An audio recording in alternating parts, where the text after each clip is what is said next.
My dear friends and professionalist, I am Uday Singh advocate speaking. ನಾನು ಇವತ್ತು ಆಯ್ಕೆ ಮಾಡ್ಕೊಂಡಿರ್ತಕ್ಕಂಥ ವಿಷಯ ಅಂತಂದ್ರೆ, ಕುಟುಂಬದ ಯಜಮಾನ ಅಥವಾ ಕರ್ತನಾದಂತವನು ಇತರ ಸಹವಾರಸುದಾರರ ಒಪ್ಪಿಗೆ ಇಲ್ಲದೆ ಪಿತ್ರಾರ್ಜಿತ ಆಸ್ತಿಯನ್ನ ಮಾರಾಟ ಮಾಡಬಹುದೇ ಎಂಬುದರ ಬಗ್ಗೆ ಸುಪ್ರೀಂ ಕೋರ್ಟಿನ ತೀರ್ಪುಗಳು ಮತ್ತು ಹೈಕೋರ್ಟಿನ ತೀರ್ಪುಗಳು ಏನಂತೇಳಿ ಈ ವಿಡಿಯೋ ಮೂಲಕ ತಿಳ್ಕೊಳ್ಳಿಕ್ಕೆ ಪ್ರಯತ್ನ ಮಾಡೋಣ.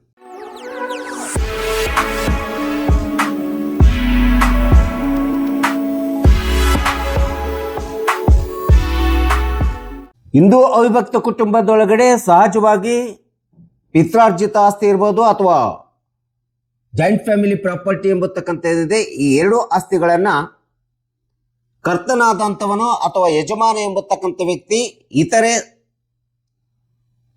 ಸಹವಾರಸುದಾರರ ಒಪ್ಪಿಗೆ ಇಲ್ಲದೆ ಆಸ್ತಿಯನ್ನ ಮಾರಾಟ ಮಾಡಬಹುದೇ ಅಂತೇಳಿ ಎಂಬುದರ ಬಗ್ಗೆ ಸುಪ್ರೀಂ ಕೋರ್ಟ್ ಬಹಳಷ್ಟು ತನ್ನ ತೀರ್ಪುಗಳಲ್ಲಿ ಹೇಳಿರ್ತಕ್ಕಂಥದ್ದು ನಾವು ನೋಡ್ತಾ ಇದ್ದೀವಿ. ಇದಕ್ಕೆ ಉತ್ತರ ಹೌದು ಅಂತೇಳಿ ನಾವು ಬರ್ತೇವೆ. ಆದರೆ ಕರ್ತನಾದಂಥವನು ಇಂಥ ಒಂದು ಇತರೆ ವಾರಸುದಾರರ ಒಪ್ಪಿಗೆ ಇಲ್ಲದೆ ಯಾವುದೇ ಒಂದು ಪಿತ್ರಾರ್ಜಿತ ಆಸ್ತಿ, ಜಾಯಿಂಟ್ ಫ್ಯಾಮಿಲಿ ಪ್ರಾಪರ್ಟಿ ಆಸ್ತಿಯನ್ನ ಮಾರಾಟ ಮಾಡಬೇಕಾದ್ರೆ ಸರ್ವೋಚ್ಚ ನ್ಯಾಯಾಲಯ ಮತ್ತು ಹೈಕೋರ್ಟ್ ಹೇಳಿರ್ತಕ್ಕಂಥ ಕೆಲವೊಂದು ಮಿತಿಗಳಿಗೆ ಒಳಪಟ್ಟು, ನಿಯಮಗಳಿಗೆ ಒಳಪಟ್ಟು ಮಾರಾಟವನ್ನು ಮಾಡ್ಬೇಕಂತೇಳಿ ಮಾನ್ಯ ನ್ಯಾಯಾಲಯಗಳು ಹೇಳ್ತಾ ಇದ್ದಾವೆ. ಸೊ ಇಂಥ ಒಂದು ಆಸ್ತಿಯನ್ನ ತಾನು ಮಾರಾಟ ಮಾಡುವಂತ ಸಂದರ್ಭದಲ್ಲಿ 3 ಅತಿ ಪ್ರಮುಖವಾದಂತ ಷರತ್ತುಗಳಿಗೆ, ನಿಯಮಗಳಿಗೆ, ಮಿತಿಗಳಿಗೆ ಒಳಪಟ್ಬಿಟ್ಟು ಇಂಥ ಒಂದು ಪಿತ್ರಾರ್ಜಿತ ಆಸ್ತಿಯನ್ನ ಕರ್ತನಾದಂಥವನ್ನು ಮಾರಾಟ ಮಾಡಲಿಕ್ಕೆ ಅವಕಾಶ ಇದೆ.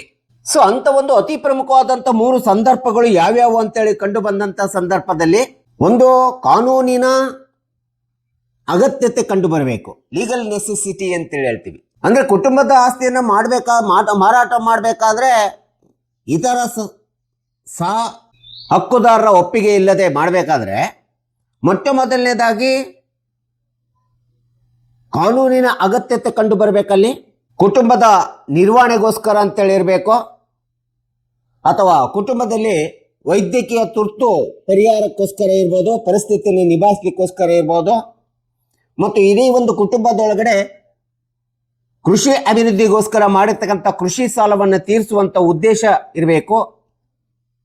ಈ ಒಂದು ಸಂದರ್ಭ, ಇಂಥ ಒಂದು ಲೀಗಲ್ ನೆಸೆಸಿಟಿ ಇದ್ದಂಥ ಸಂದರ್ಭದಲ್ಲಿ ಇತರ ವಾರಸುದಾರರ ಒಪ್ಪಿಗೆ ಇಲ್ಲದೆ ಕರ್ತನಾದಂಥವನು ಪಿತ್ರಾರ್ಜಿತ ಆಸ್ತಿ, ಜಾಯಿಂಟ್ ಫ್ಯಾಮಿಲಿ ಪ್ರಾಪರ್ಟಿಯನ್ನ ಮಾರಾಟ ಮಾಡಲಿಕ್ಕೆ ಅವನಿಗೆ ಇದು ಒಂದು ಅತಿ ಪ್ರಮುಖವಾದಂಥ ಅವಕಾಶ ಆಗುತ್ತೆ. ಸೊ ಇನ್ನೊಂದು ಎರಡನೇ ಒಂದು ಅತಿ ಪ್ರಮುಖವಾದಂಥ ಸಂದರ್ಭ ಅಂತಂದ್ರೆ, ಕುಟುಂಬದ ಆಸ್ತಿಯ ರಕ್ಷಣೆ ಅಥವಾ ಅದರ ಅಭಿವೃದ್ಧಿ ವಿಕಾಸನೆ ಮಾಡುವಂತ ಸಂದರ್ಭ ಇರಬೇಕು.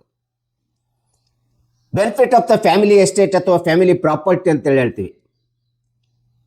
ಇಡೀ ಒಂದು ಕುಟುಂಬದ ಹಿತದೃಷ್ಟಿಗೋಸ್ಕರ ಒಟ್ಟು ಕುಟುಂಬದ ಹಿತದೃಷ್ಟಿಯನ್ನ ಇಟ್ಕೊಂಡ್ಬಿಟ್ಟು ಇಡೀ ಒಂದು ಒಟ್ಟು ಕುಟುಂಬದ ಆಸ್ತಿಯ ಅಭಿವೃದ್ಧಿ ಪಡಿಸ್ಬೇಕು, ವಿಕಾಸನೆ ಪಡಿಸ್ಬೇಕು, ಮತ್ತು ಅಂತ ಒಂದು ಇಡೀ ಒಂದು ಒಟ್ಟು ಕುಟುಂಬದ ಆಸ್ತಿಯ ರಕ್ಷಣೆ ಮಾಡುವಂತ ಪರಿಸ್ಥಿತಿ ಸಂದರ್ಭ ಬಂದಂತ ಸಂದರ್ಭದಲ್ಲೂ ಸಹ ಕರ್ತನಾದಂಥವನು ಒಟ್ಟು ಕುಟುಂಬದ ಆಸ್ತಿಯನ್ನ ಮಾರಾಟ ಮಾಡಲಿಕ್ಕೆ ಅವನಿಗೆ ಅಂತ ಒಂದು ಅಧಿಕಾರವನ್ನು ಕೊಟ್ಟಿರ್ತಕ್ಕಂಥದ್ದು ನಾವು ನೋಡ್ತಾ ಇದ್ದೀವಿ. ಇನ್ನ ಅನಿವಾರ್ಯತೆಯಾಗಿ ಬರ್ತಕ್ಕಂಥ ಧಾರ್ಮಿಕ ಕರ್ತವ್ಯಗಳಂತೇಳಿ ಹೇಳ್ತೀವಿ, ಇಂಡಿಸ್ಪೆನ್ಸಿಬಲ್ ರಿಲಿಜಿಯಸ್ ಡ್ಯೂಟೀಸ್ ಅಂತೇಳಿ ನಾವು ಕರಿತೀವಿ. ಅದು ಶ್ರದ್ಧಾ ಇರ್ಬೋದು, ಮನೆಯಲ್ಲಿರ್ತಕ್ಕಂಥ ಹೆಣ್ಣು ಮಕ್ಕಳ ವಿವಾಹ ಇರ್ಬೋದು, ಅಥವಾ ಯಾವುದೇ ಒಂದು ಧಾರ್ಮಿಕವಾದಂಥ ವಿಧಿವಿಧಾನಗಳು ಉದ್ಭವಿಸಿದಂಥ ಸಂದರ್ಭದಲ್ಲಿ ಈ ಒಂದು ಸಂದರ್ಭಗಳಲ್ಲಿಯೂ ಸಹ ಕರ್ತನಾದಂಥವನು ಆಸ್ತಿಯನ್ನು ಮಾರಾಟ ಮಾಡಲಿಕ್ಕೆ ಅವನಿಗೆ ಅಧಿಕಾರ ಇದೆ. ಈಗ ಹೇಳಿರುವಂತ 3 ಅತಿ ಪ್ರಮುಖವಾದಂಥ ಸಂದರ್ಭಗಳನ್ನು ಹೊರತುಪಡಿಸಿ ಕುಟುಂಬದ ಯಜಮಾನ ಅಂತ ಹೇಳ್ಬಿಟ್ಟು ನಾನು ಕರ್ತ ಎಂಬತಕ್ಕಂಥ ಅಧಿಕಾರದ ಮೇಲೆ ಅಥವಾ ತನ್ನದೇ ಆಗಿರ್ತಕ್ಕಂಥ ಸ್ವಹಿತಾಸಕ್ತಿಗೋಸ್ಕರ ಒಂದು ದುರುದ್ದೇಶವನ್ನು ಇಟ್ಕೊಂಡ್ಬಿಟ್ಟು ಯಾವುದೇ ವಿಧವಾದಂಥ ಒಟ್ಟು ಕುಟುಂಬದ ಆಸ್ತಿಯನ್ನ ಮಾರಾಟ ಮಾಡಿದ್ರೆ ಅದು ವೈಡೇಬಲ್ ಪ್ರಾಪರ್ಟಿ ಅಂತೇಳಿ ಕರೀತಾರೆ. ಅದು ಅಸಿಂಧು ಆಗಿರ್ತಕ್ಕಂಥ ವ್ಯವಹಾರ ಅಂತೇಳಿ ಸ್ಪಷ್ಟವಾಗಿ ಸುಪ್ರೀಂ ಕೋರ್ಟ್ ಮತ್ತು ಹೈಕೋರ್ಟ್ ಹೇಳಿರ್ತಕ್ಕಂಥದ್ದು ನಾವು ನೋಡ್ತಾ ಇದ್ದೀವಿ. ಸೊ ಈ ರೀತಿ ಏನಾದರೂ ಒಂದು ವೇಳೆ ಮಾರಾಟವಾಗಿದ್ರೆ ಇತರೆ ವಾರಸುದಾರರು ಅಂತ ಒಂದು ಅಸಿಂಧು ಆಗಿರ್ತಕ್ಕಂಥ ವ್ಯವಹಾರವನ್ನ, ಮಾರಾಟದ ಆಸ್ತಿಯನ್ನ ಸಂಬಂಧಪಟ್ಟಂತ ನ್ಯಾಯಾಲಯದೊಳಗಡೆ ಕಾನೂನಾತ್ಮಕವಾಗಿ ಪ್ರಶ್ನಿಸುವಂತ ಅಥವಾ ದಾವೆ ಹಾಕುವಂತ ಅಧಿಕಾರ ಇತರೆ ವಾರಸುದಾರರಿಗೆ ಇರ್ತದೆ. ಸೊ ಇಂಥ ಒಂದು ಸಂದರ್ಭಗಳನ್ನ ಹೊರತುಪಡಿಸಿ ಬೇರೆ ಯಾವುದೇ ಸಂದರ್ಭಗಳಲ್ಲಿ ಮಾರಾಟ ಮಾಡ್ಲಿಕ್ಕೆ ಆಗೋದಿಲ್ಲ. ಅಂತ ಒಂದು ಸಂದರ್ಭಗಳಿಗೆ ಕರ್ತನಾದಂಥವನು ಆಸ್ತಿಯನ್ನ ಮಾರಾಟ ಮಾಡಲಿಕ್ಕೆ ಸರ್ವೋಚ್ಚ ನ್ಯಾಯಾಲಯ ಕೆಲವೊಂದು ತೀರ್ಪುಗಳನ್ನು ಹೇಳಿದೆ. ಆ ಒಂದು ಪ್ರಮುಖ ಸುಪ್ರೀಂ ಕೋರ್ಟ್ ಮತ್ತು ಹೈಕೋರ್ಟಿನ ತೀರ್ಪುಗಳನ್ನು ನಾವು ನೋಡ್ತಾ ಹೋದ್ರೆ, ಮೊಟ್ಟ ಮೊದಲನೇದಾಗಿ ಭೀಮರೆಡ್ಡಿ ದಶರಥ ರಾಮರೆಡ್ಡಿ ವರ್ಸಸ್ ಮಂಜುನಾಥ್ 2021 SC 1254.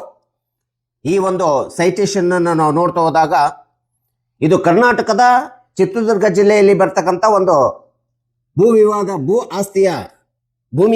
ಸಂಬಂಧಪಟ್ಟಿರ್ತಕ್ಕಂಥ ಆಸ್ತಿಯ ವಿಷಯಕ್ಕೆ ಸಂಬಂಧಪಟ್ಟಿದ್ದು. ಈ ಒಂದು ಆಸ್ತಿಯಲ್ಲಿ ಕರ್ತನಾದಂಥವನು ಸಾವಾರಸುದಾರರ ಒಪ್ಪಿಗೆ ಇಲ್ಲದೆ ಆಸ್ತಿಯನ್ನ ಮಾರಾಟ ಮಾಡ್ತಾನೆ. ಈ ರೀತಿ ಮಾರಾಟ ಮಾಡಿರ್ತಕ್ಕಂಥ ಆಸ್ತಿ ಲೀಗಲ್ ನೆಸೆಸಿಟಿಗೆ ಒಳಪಟ್ಟಿದೆ ಎಂಬತಕ್ಕಂಥದ್ದನ್ನ ಈ ಒಂದು ಸೈಟೇಷನ್ ನಲ್ಲಿ, ಈ ಒಂದು ಪ್ರಕರಣದಲ್ಲಿ ಹೇಳಿರ್ತಕ್ಕಂಥದ್ದು ನಾವು ನೋಡ್ತಾ ಇದ್ವಿ. ಸೊ ಈ ರೀತಿ ಕಾನೂನಿನ ಅಗತ್ಯತೆಗೆ ಒಳಪಟ್ಟು ಯಾವುದೇ ಒಂದು ಆಸ್ತಿಯನ್ನ, ಒಟ್ಟು ಕುಟುಂಬದ ಆಸ್ತಿಯನ್ನ, ಪಿತ್ರಾರ್ಜಿತ ಆಸ್ತಿಯನ್ನ ಅಥವಾ ಜಾಯಿಂಟ್ ಫ್ಯಾಮಿಲಿ ಪ್ರಾಪರ್ಟಿಯನ್ನ ಕರ್ತನಾದಂಥವನ್ನ ಮಾರಾಟ ಮಾಡಿದಾಗ ಅದು ಸಾವಾರಸುದಾರ ಒಪ್ಪಿಗೆ ಇಲ್ಲದೆ ಇದ್ದರೂ ಸಹ ಅದು ಸಿಂಧು ಆಗುತ್ತದೆ, ಅದು ಕಾನೂನಾತ್ಮಕವಾದಂಥ ಮಾರಾಟ ಆಗ್ತದೆ ಅಂತೇಳಿ ಸುಪ್ರೀಂ ಕೋರ್ಟ್ ಹೇಳಿರ್ತಕ್ಕಂಥದ್ದು ನಾವು ನೋಡ್ತಾ ಇದ್ದೀವಿ. ಹಾಗೆ ಇನ್ನೊಂದು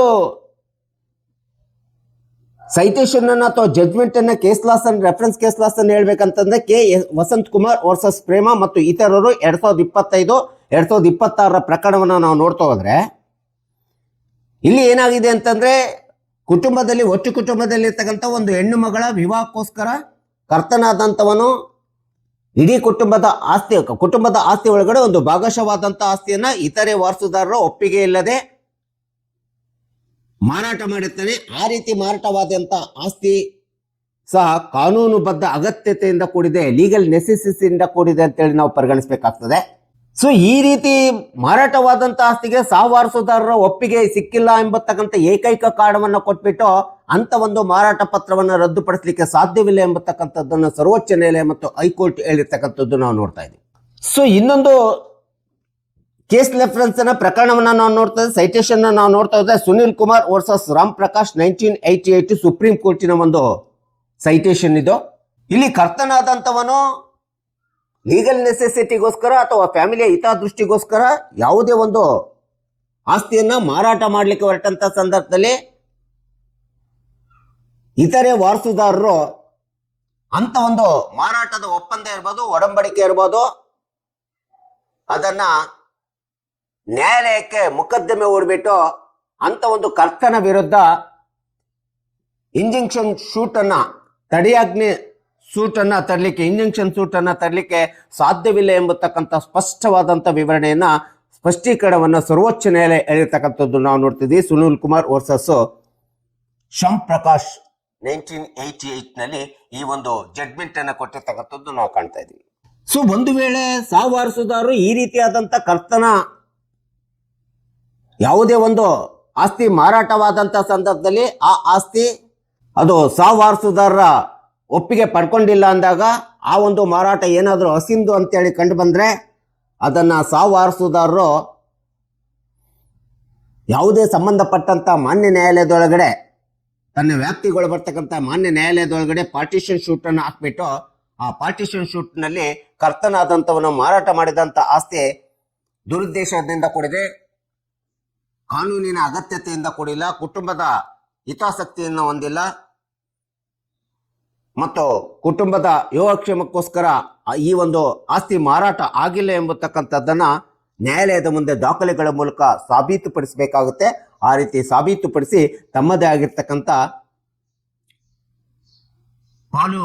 ಪಾಲನ್ನ ಶೇರನ್ನ ಕಾನೂನು ಕಾಯ್ದೆ ಮೂಲಕ ನ್ಯಾಯಾಲಯದ ಡಿಗ್ರಿಯ ಮೂಲಕ ತೆಗೆದುಕೋಬೇಕು ಎಂಬತಕ್ಕಂಥದ್ದನ್ನ ಸುಪ್ರೀಂ ಕೋರ್ಟ್ ಮತ್ತು ಹೈಕೋರ್ಟ್ಗಳು ಹೇಳಿರ್ತಕ್ಕಂಥದ್ದು ನಾವು ನೋಡ್ತಾ ಇದ್ದೀವಿ. ಹೀಗಾಗಿ ಯಾವುದೇ ಒಂದು ಕುಟುಂಬದ ಯಜಮಾನ ಅಥವಾ ಕರ್ತ ಒಟ್ಟು ಕುಟುಂಬದ ಆಸ್ತಿ ಜಾಯಿಂಟ್ ಫ್ಯಾಮಿಲಿ ಪ್ರಾಪರ್ಟಿ ಆಸ್ತಿಯನ್ನ ಮಾರಾಟ ಮಾಡತಕ್ಕಂಥದ್ದು ಹಕ್ಕು ಇದೆ, ಅಧಿಕಾರ ಕೊಟ್ಟಿದೆ. ಆದರೆ ಅಂತ ಒಂದು ಅಧಿಕಾರ ಹಕ್ಕನ್ನ ದುರುಪಯೋಗ ಮಾಡ್ಕೊಂಡ್ಬಿಟ್ಟು ಅಥವಾ ತನ್ನ ಸ್ವಹಿತಾಸಕ್ತಿಗೋಸ್ಕರ ಅಥವಾ ತನ್ನದೇ ಆಗಿರ್ತಕ್ಕಂಥ ಯಾವುದೋ ಒಂದು ದುರುದ್ದೇಶವನ್ನು ಇಟ್ಕೊಂಡ್ಬಿಟ್ಟು ಮಾಡಲಿಕ್ಕೆ ಅವಕಾಶವಿಲ್ಲ. ಈ ಒಂದು ಕೆಲವೊಂದು ಸಂದರ್ಭಗಳೇನಿದಾವಲ್ಲ, ಈ 3 ಪ್ರಮುಖ ಸಂದರ್ಭಗಳು ಬಂದಾಗ ಮಾತ್ರ ಕರ್ತನಾದಂಥವನು ಆಸ್ತಿಯನ್ನು ಮಾರಾಟ ಮಾಡಲಿಕ್ಕೆ ಇದೆ ಎಂಬತಕ್ಕಂಥ ಸುಪ್ರೀಂ ಕೋರ್ಟ್ ಮತ್ತು ಹೈಕೋರ್ಟಿನ ಈ ನಾನು ಹೇಳಿರ್ತಕ್ಕಂಥ ಕೆಲವೊಂದು ಪ್ರಮುಖ ಜಡ್ಜ್ಮೆಂಟ್ಗಳು ಸೈಟೇಷನ್ಸ್ಗಳ ಮೂಲಕ ಈ ಹಕ್ಕನ್ನ ಅಧಿಕಾರವನ್ನು ಅವರಿಗೆ ಕೊಟ್ಟಿದೆ ಎಂಬತಕ್ಕಂಥದ್ದನ್ನ ಕುಟುಂಬದಲ್ಲಿ ಇರ್ತಕ್ಕಂಥ ಉಂಟಾಗತಕ್ಕಂಥ ಕೌಟುಂಬಿಕ ಆಸ್ತಿ ವಿವಾದಗಳ ಬಗ್ಗೆ ಇರ್ಬೋದು ಮತ್ತು ಕಕ್ಷಿದಾರರು ಇರ್ಬೋದು ಮತ್ತು ಸಾರ್ವಜನಿಕರುಗಳು ಈ ಒಂದು ಅಂಶವನ್ನು ತಿಳ್ಕೊಳ್ಳಿ ಎಂಬತಕ್ಕಂಥ ಹಿನ್ನೆಲೆಯನ್ನು ಇಟ್ಕೊಂಡು ನಾನು ಈ ವಿಡಿಯೋನ ಮಾಡಿದ್ದೀನಿ. ದಯವಿಟ್ಟು ಈ ವಿಡಿಯೋ ಇಷ್ಟ ಆಗಿದ್ರೆ ಶೇರ್ ಮಾಡಿ, ಲೈಕ್ ಮಾಡಿ, ಕಮೆಂಟ್ ಮಾಡಿ ಮತ್ತು ನನ್ನ ಚಾನೆಲ್ಗೆ ಇನ್ನೂ ಯಾರೇ ಸಬ್ಸ್ಕ್ರೈಬ್ ಆಗಿಲ್ಲ ನೀವೆಲ್ಲರೂ ಸಬ್ಸ್ಕ್ರೈಬ್ ಆಗಬೇಕಂತ ಕೇಳ್ಕೊಳ್ತಾ ಇವತ್ತಿನ ವಿಷಯಕ್ಕೆ ವಿರಾಮ ಹೇಳ್ತೀನಿ. ನಾನು ಇನ್ನೊಂದು ವಿಷಯ ತೆಗೆದುಕೊಂಡು ನಿಮ್ಮ ಮುಂದೆ ಬರ್ತೀನಿ. ಜೈ ಹಿಂದ್, ಜೈ ಕರ್ನಾಟಕ.